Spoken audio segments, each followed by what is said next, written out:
June 6, 1944. The world was holding its breath. As the first light of dawn broke over the English Channel, thousands of ships appeared on the horizon, a floating armada unlike anything humanity had ever seen. Men prayed, some cried, others stared silently into the fog, knowing this might be their last sunrise. They called it Operation Overlord. History would remember it as D-Day. The Allies had spent months preparing for this moment. General Dwight D. Eisenhower, the supreme commander, faced the greatest military decision of the century: where and when to strike.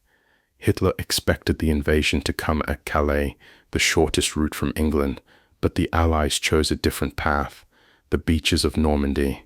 It was a gamble, one that could end the war or lose it. For weeks the Allies created a web of deception: fake armies, inflatable tanks, phantom radio signals, all to convince the Germans that the invasion would strike elsewhere.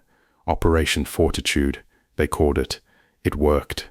Hitler's forces waited in the wrong place, while real soldiers prepared for hell. On the night before D-Day, over 150,000 men were ready to cross the Channel. Many wrote letters to their families, knowing they might never return. Private James Donovan, 21 years old, wrote, "If you read this, it means I didn't make it. But know this, I fought for something bigger than myself." Planes filled the sky, more than 13,000 aircraft.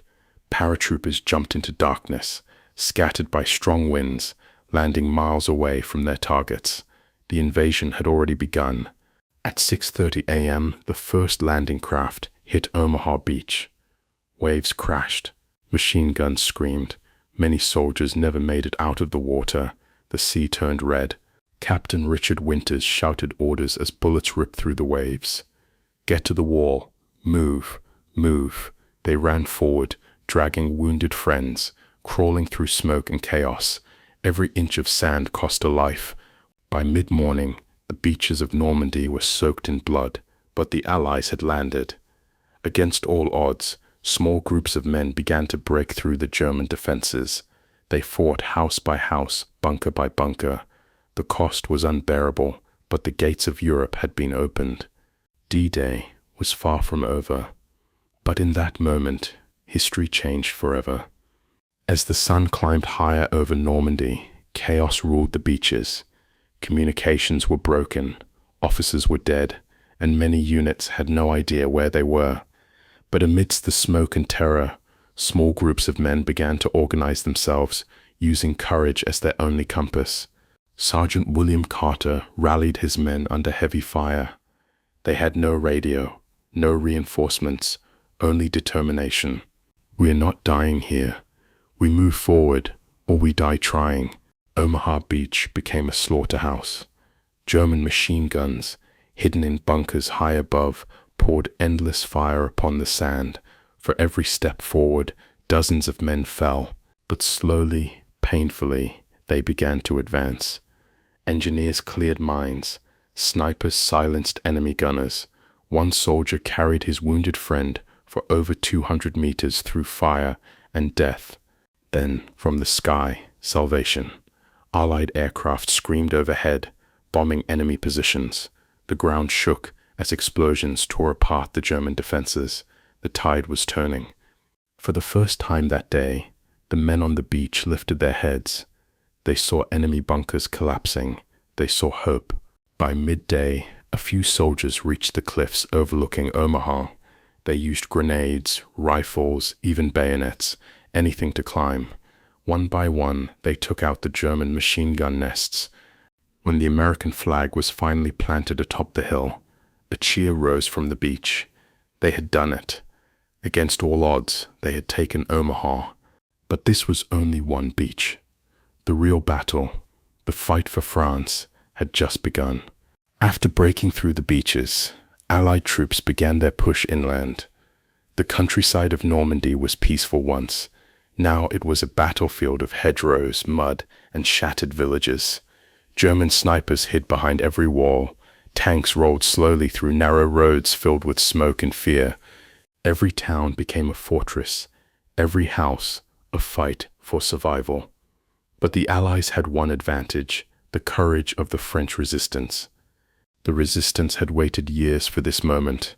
They sabotaged train lines, cut German communications, and guided Allied paratroopers through the countryside. In the shadows, they were the invisible army of France. One resistance leader, known only as Lucien, sent a single coded message over the radio. "The storm has begun." That message ignited uprisings across France. In Berlin, Adolf Hitler was asleep when the invasion began. His generals hesitated to wake him. When they finally did, hours had passed, precious hours that could never be recovered. He refused to believe it was the real invasion. He thought Normandy was just a distraction, that the true attack would come at Calais, so he held back his panzer divisions. A fatal mistake. Back in Normandy, the cost of freedom was unbearable. Thousands lay dead on the beaches and fields. Medical tents overflowed. Priests whispered last prayers. But still, the soldiers kept fighting. They fought not for glory, but for the world that waited behind them. For families, for freedom, for peace. The town of Carentan became the key to uniting the beaches. Paratroopers from the 101st Airborne fought street by street for control. The battle lasted days, but when it ended, the road to France was open. As the Allied flag rose above Carentan, a single trumpet played in the distance. For the first time in years, the people of France could breathe free air. The beaches were quiet now, littered with wreckage, helmets, and silent bodies. Smoke still drifted across the horizon as new waves of soldiers and supplies arrived. Normandy had been taken, but at a terrible price. Engineers built roads over sand, medics searched for survivors, and chaplains prayed over the fallen. Each name written, each grave marked, a promise that their sacrifice would not be forgotten. After D-Day, Allied divisions began pushing deeper into France. The terrain was treacherous, narrow lanes, dense hedgerows, and hidden German ambushes. Every field became a battlefield. German panzer units launched counterattacks near Caen and Saint-Lô, but Allied air power crushed them from above. The sky was filled with thunder, the roar of engines and bombs. By late June, the Allies had captured Cherbourg, securing a vital port for supplies.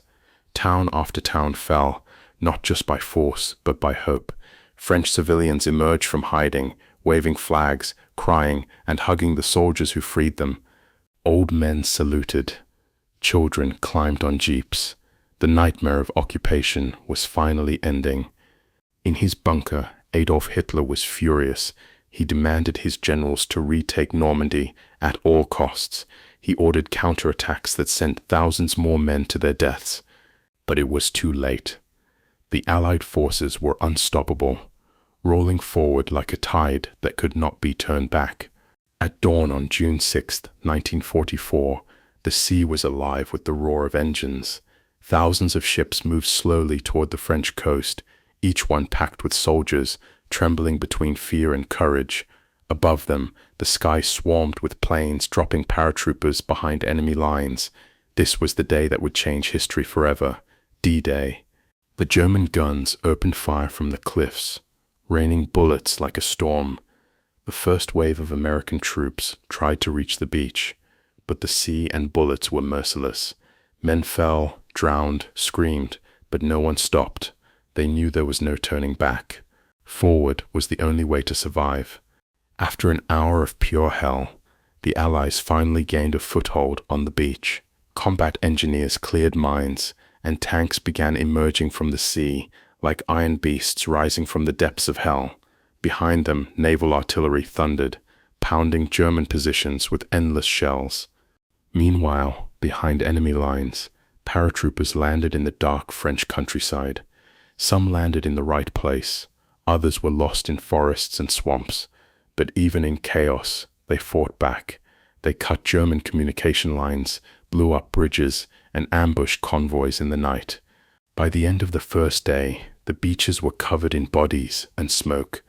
It was one of the bloodiest days of the war, but it was also the beginning of the end for Nazi Germany. The Allies had landed, and they were not going back.